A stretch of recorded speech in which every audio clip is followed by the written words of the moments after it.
2020 has been a very rough year for the aviation industry, especially for the likes of AirAsia, which has a presence in most of the important markets in the region.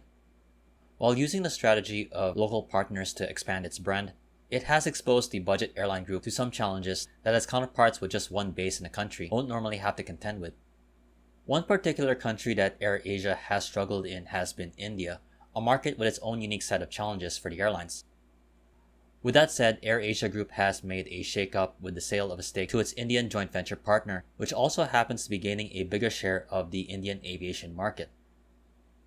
Previously, there has been reports of sub-trouble, especially with financial difficulties, especially with AirAsia India, but this has culminated to a recent report of a sale giving AirAsia's Indian-based partner, Tata Sons, a much larger stake in the Bengaluru-based AirAsia India. In a filing to Bursa Malaysia on December 29, the AirAsia Group sold around a 32.67 stake worth around 152 million Malaysian ringgit to Tata Sons. Along with the sale of the stake, the AirAsia Group is also waiving unpaid brand licensing fees, while Tata Sons, which previously had a 51% stake of the airline and raised it to around 84%. Already a minority shareholder, AirAsia stakes will be reduced to around 16% of AirAsia India. There has been much discussion as to the challenges and the current situation with AirAsia and its Indian-based partner. This recent decision has come after reports in October of 2020 that the AirAsia Group stopped funding the airline, and thus making the survival and the future much more reliant on Tata Sons. Until otherwise stated, AirAsia India will continue to operate its fleet of 30 Airbus A320s to 19 destinations out of its Bengaluru hub, where it has been based since 2014, though this is likely not the end of the story, which will affect 3,000 employees of the airline. For the AirAsia Group, India is a high-traffic market but also highly competitive, with the challenges of costly regulations and fees adding to the challenges faced by not just AirAsia India but also the other Indian-based carriers. Despite the high costs, the airlines in India, including AirAsia India, have been bringing fares down, which has caused some airlines to become unprofitable.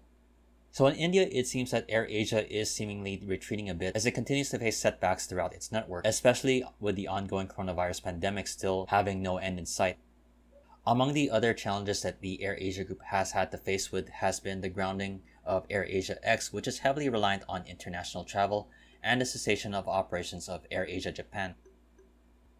On the heels of the setbacks, AirAsia Group is going to be focusing on its key markets, especially in Southeast Asia, with AirAsia Group President Bo Lingam stating, quote, "This transaction is in line with our initiatives towards reducing cash utilization for the group and will allow us to use cash to grow market share in our core markets in ASEAN, particularly in Malaysia, Thailand, Indonesia, and the Philippines, as well as for our future expansion into Cambodia, Myanmar, and Vietnam."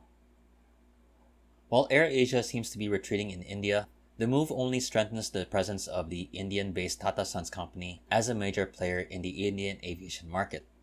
Along with having a joint venture with AirAsia, Tata Sons also happens to be a majority shareholder of Vistara, which has been making its own international expansion plans known. That company is a joint venture with Tata Sons along with Singapore Airlines. With stakes in two major airlines in India, it is eyeing one of the biggest prizes, which is Air India, with Tata Sons reportedly bidding for the major airline of India, which, with a significant bit of history, was founded by J.R.D. Tata in 1953, before the airline was nationalized. The story is shaping up to be an interesting 2021, where any moves between these two parties could make a major shift for the Indian aviation industry.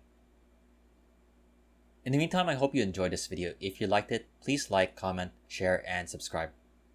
This has been Flights in Asia, highlighting the news and updates from the aviation and travel scene in the Asia Pacific. Again, thank you very much and have a great day.